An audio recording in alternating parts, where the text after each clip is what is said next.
Welcome, everyone, to this week's Leadership Lunch Chat with myself and my friend Jen Wilson. Every week, we meet as much as we can when we're grounded. um, and kind of, just talk about things that are on our mind from the past week or experiences we had that might have affected, change or thought or advice that we would provide ourselves or to others.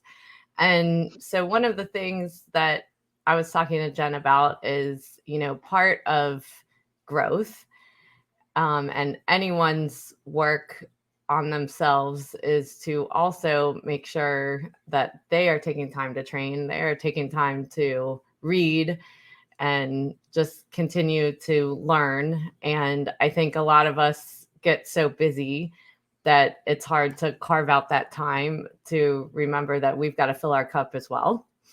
And so I did that last weekend at a conference, and I haven't done that for a while because sometimes the last thing I feel like is going to another conference.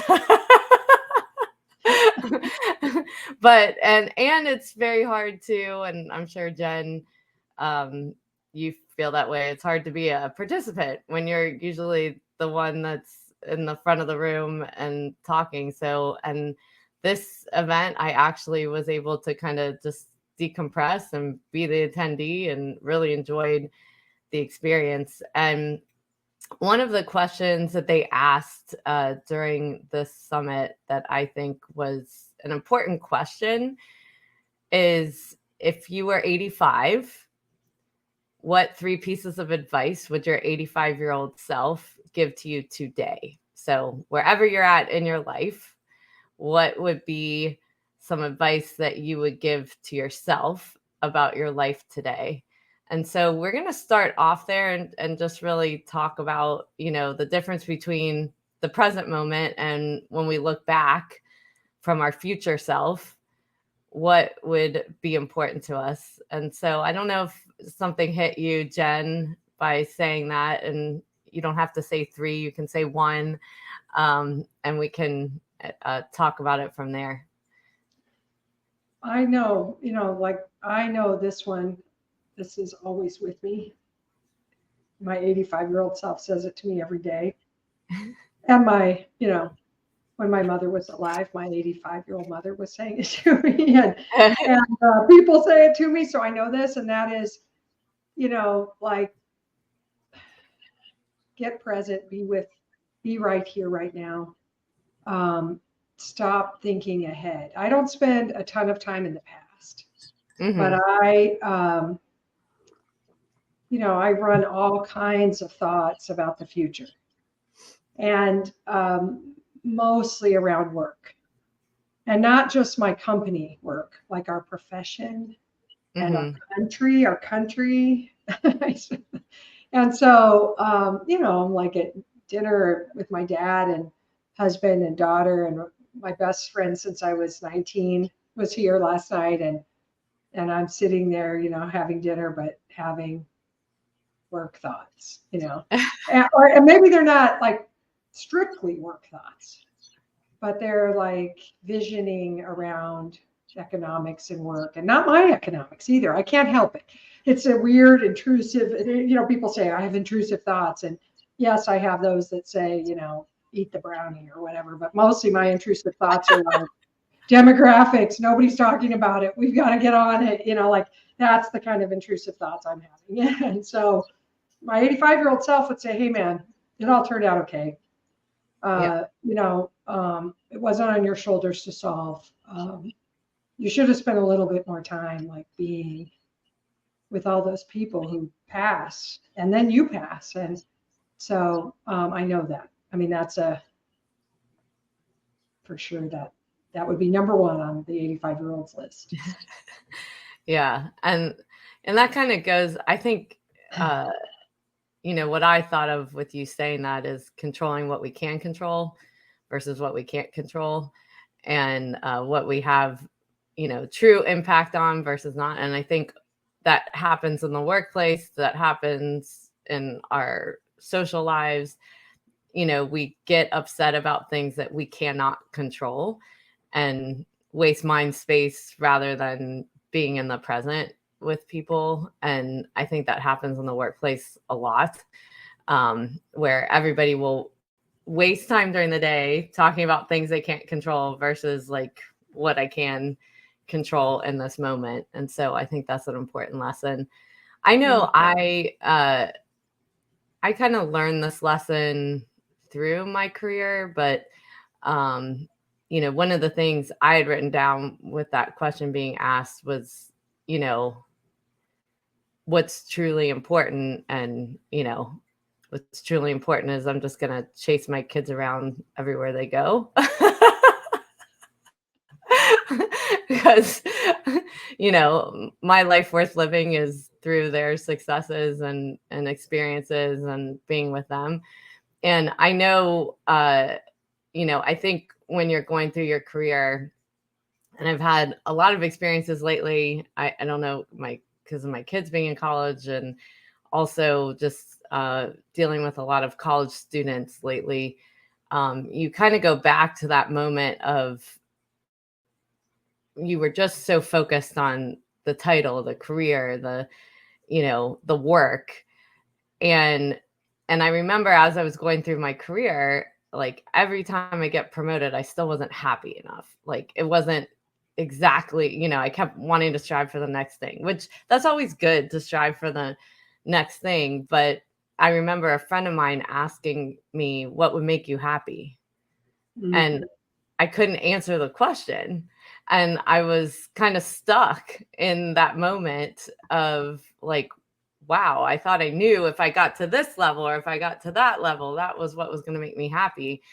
And I had taken my son to his college orientation, and it was a much different experience than I had had going to college. And I had a moment there when I realized this was it.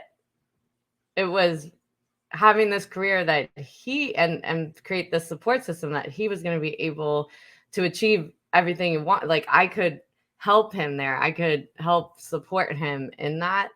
And that would not, I would have never known that answer as I was going through things. And I think that's why it's important, you know, thinking of yourself older, looking back, because sometimes we put so much pressure on ourselves over these little daily things. And what's actually important is the things that are the closest to us, the, you know, that we might lose sight of because we get so busy. Yeah. It's a short game versus the long game. And it's also like, you know, my work self versus my whole self or something, you know, or it's, you know, those sort of ways of thinking. You know, I think another to the what will make you happy question, I think another piece of advice that my 85-year-old self would give me is stay on the joy journey. And, you know, I started a few years back, and I really don't know how far back, but we could find the blog where I wrote about it. So I'm going to try this. Where I, because I don't think happy or joyous or whatever that is like a continuous state. Like like it's a summit, you know, like you climb to it and you get to the summit of happy and you're happy forever, you know, or it's just, so I went on a joy journey where I wrote down every single time that I felt joy. And then I reported on it for that whole year. Every quarter I wrote, here's my list, you know, and I didn't force these poor people to read every single little thing, but I grouped them together like live music, you know. Yes. If I am standing in a live music of any kind, but, you know, especially my favorite live music, pure joy, you know, just there's no like future or past or anything. And if I could share that with my kids, you know, and then it's, I mean, that's bliss, you know, so magnificent. So, you know, being present to joy, little bits of it, the big ones and the little ones, and the moments where you just think, wow, this is really special, or this is really, I feel great, or whatever. I ran a 10K, a virtual 10K this morning because I couldn't run it due to a work conflict, the real race. And one of my girlfriends came and ran it with me. And and I felt good, and the weather was cool, and it was awesome, and during that, even though we were running harder and faster than we normally would because we were pretending to race, I felt good, and I had a moment where I was like, this is, thank you, God, that I'm able to run like this and that I feel good doing it. And Yeah. that Jill came with me to do it, which was so kind of her. And, I've had joy right there. I was like, this is awesome. And so just being present to that, I think my 85-year-old would say, write it down and pay attention to it and notice it and appreciate it and share it maybe with others so they'll pay attention to their own, especially if you're in the moment with them. And you say, this moment's giving me joy, and they might be like, me too, And I mean, yeah, like you and I, when we go to a conference together and we meet at the pool and we sit down, we're like, oh man, why aren't we doing this all the time? Stuff like that. It's just special. It's a special thing. And we all have those moments. We're just not that present to them. Well, and I listened to a great podcast, and this is again mindset, that's so important because our brains go to the negative and we get habitual thinking, that is negative thinking, that we look for the negative, we talk about the negative, we gossip about the negative, and it doesn't naturally come to speak positives a lot of times, and a lot of people, not everybody. And they were talking about, just like you said, of, going through that practice of, you can't change any habit in your life or any, like, even when you're talking about work or the world or whatever you can control to change, there's nothing you can change if you can't change your thoughts. The thoughts lead the action and the behavior. So a lot of people, like, for example, will go straight to a diet, but then the diet doesn't last because you didn't actually change your thoughts that change the behavior. And so it actually is a practice, like you said, of looking for the good or the joy. But it's also when we notice those negative self-talk or thoughts that are going through our heads, that it's important that we start turning it around. And it's not going to feel natural a lot of times to say positive things to ourselves or to others, because that's not naturally who we are. It wasn't a habit of what we do, but you keep doing it until it becomes natural. And I know I've had, so many things in my career and my life that was not what I thought I would be doing or would have been acceptable, from my family of origin, all of those things, and getting okay with, I am allowing myself to feel the joy in what I'm doing and being able to shed any kind of thoughts that are getting in the way or negative thinking or habitual thinking about something that maybe you're breaking from. And that mindset is so, so important. And one of the things, going back to, what your 85-year-old self, around mindset, I definitely thought about, my life and, there was a theme of just falling in love with your life. And can you fall in love with your life? And I, truly, there's hard stuff all the time that you can't control, that comes in, but overwhelmingly, am I providing the value that I want to the world? And if I can focus on that versus the negative things that happen or the daily things or the news or some work conflict or whatever else, but at the end of the day, if I feel that I am putting the value out into the world that I want, can I be happy? Can I find the joy in that? And I think at 85, that's what you want to look back at, that you fell in love with your life and were happy with the things that you do for the world, the value that you create. And that world can be your little world or big, it doesn't have to impact hundreds and hundreds of people. It can impact one person. It can impact yourself. And just by impacting yourself, that energy you create for yourself is contagious. And you are doing something for the world by, finding that positivity in the work that you're doing and what you're putting out there. Yeah. Why else do it? Yeah. And so while you were talking, I was thinking, I am in love with my life, I think. Mm-hmm. I am profoundly grateful for it. Mm-hmm. Not just the life, like the breathing and the body and, Yeah, the basic functionality of it. But, like I got really lucky in the parents department, unbelievably. And siblings, my sibs, I have 5 of them and they are amazing. And, the listening that my family had for me from the beginning is outrageous, and nobody gets that kind of listening, hardly anybody, which gave me all sorts of empowerment to try things, and my husband, who came into my life when I was 18, that was a massive blessing, so when I catalog at my children, my 3 girls, like I can make my friends, gosh, my colleagues at work, many of whom I've worked with for, we're getting decades into it now, and all the clients and everything. I mean, it's just an amazing life, so I don't think my 85-year-old self would tell me to be more grateful for it. I think it would tell me to be, take better care of myself, stay in it longer. Mm-hmm. I think that's what I would get for a piece of advice.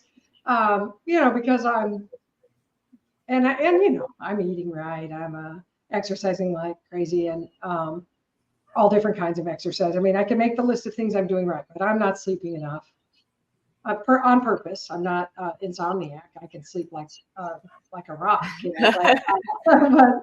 but I don't schedule and cause sleep hours that are appropriate. And that's because I'm just jamming too much life in, and that's an excuse, for something that probably is going to get me sooner or later. And that constantly running future focused thoughts and big picture ideas, has an overhead to the health probably. So, I know that I could just take better care of myself. Yeah. Still things to do to be better to myself. Yeah. And I'm confident that is another piece of advice I would get from me. If, at 85, I'm a train wreck, which I hope I'm not. She would be like, come on, man. You could have done 6-7 hours, you could have slept a little more. We'd be in better condition. Yeah. Well, and it's just interesting because I think everyone comes from different backgrounds, and I wasn't as fortunate. However, I have been in my life, from the life that I've made for myself, making sure I create best friends that are sisters, my children, the community, and friends that I have. And there was something that, because I had written down when this question was asked, is, be at peace. You've made the right choices. And there was a speaker that actually, because there's always been something for those people that have had to overcome hard things, and there's not really a reason why. And I always had said, I don't know, why. And this one speaker this weekend had said, that was your future self whispering to you that you're going to be okay.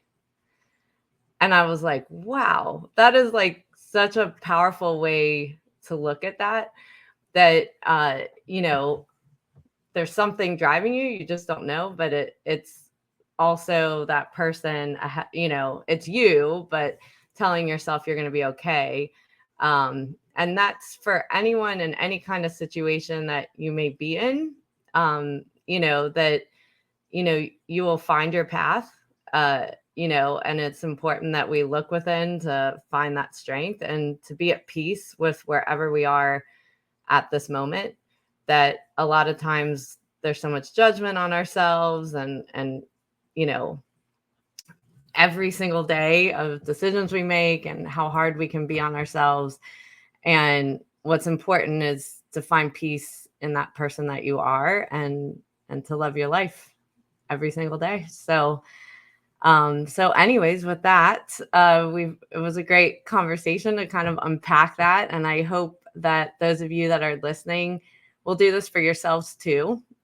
Because it's just, you know, a moment that you can take away to really understand what really drives you, and what's really important.